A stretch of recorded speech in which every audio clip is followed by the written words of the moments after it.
दर्शक बंधु एबे सबुठी किछि चर्चा हेउ कि न हेउ किंतु टमाटो चर्चा बंद हेउनी। खाली टमाटो नुहे एबे आकाश छुआ हेलानी अन्य पनीपरिबा दर। खाउटीको पकेट को भारी बाधुची मार्केट को जाई परिबा किनिबा। तेबे परिबा दर वृद्धि मध्यरे केन्द्रर हस्तक्षेप परे टमाटो किलोग्राम पिछा ह्रास पाई 80 टंकारे बिक्री पाई सरिछि प्रस्तुति। नुआ मूल्य रे बिक्री दिल्ली, नोएडा, लखनऊ, कानपुर एवं वाराणसी भले प्रमुख सहर रे हेउछि। मौसमी वर्षा कारणरू प्रमुख सहर गुड़िकरे टमाटर मूल्य किलोग्राम पिछा पहुंची 250 टंकारे।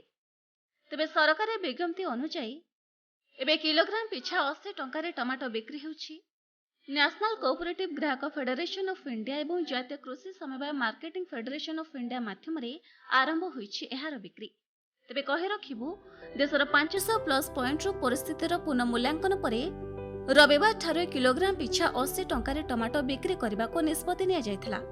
दिल्ली, नोएडा, लखनऊ रो प्रत्येक पॉइंट रे बिक्री आरंभ होइछि। कानपुर, वाराणसी, पाटना, मुजफ्फरपुर ठारे आरएफ, नाफेड एवं एनसीसीएफ माध्यम रे स्थान गुड़िकरे बजार मूल्य उपरे निर्भर करी एहाकू अधिक सहर को विस्तार कराजिबो बोली एक सरकारी विवृत्ति रे कहा जायछि। सेपटे उपभोक्ता व्यापार विभाग सचिव रोहित कुमार सिंह ट्विटर रे कहिसंते जे दिल्ली, नोएडा, कानपुर, लखनऊ, वाराणसी एवं मुजफ्फरपुर रे टमाटो बिक्री हेउछि आ एहार मूल्य समीक्षा करिबा पर ही एभଳି किछि निष्पत्ति निया जायछि। तबे वर्तमान 80 टंकारे टमाटो बिक्री होतबा बेले आगको मध्य एहा आहुरी ह्रास पाइबो। या पूर्वरु श्री सिंह कहिथिले जे टमाटो दर ह्रास करी लोकंकु शांति रे आश्वस्ति देबा पई शनिवार ठारू प्रमुख सहर गुड़िकरे मोबाइल भ्यान माध्यम रे टमाटो बिक्री उपलब्ध हेबो। तेबे देखिबाकू गले सरकारी तथ्य अनुसार सारा भारत में टमाटर हाराहारी मूल्य किलोग्राम पिछा रही प्राय 117 टंका।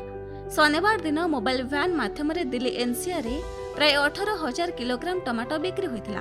आ मेट्रो मध्य टमाटो दिल्ली रे किलोग्राम पिछा 178 टंका। एहापरे मुंबई रे 150 और चेन्नई रे रहिथिला 132 टंका। तेबे केजी पिछा सर्वाधिक 250 टंका थिला हापुरे।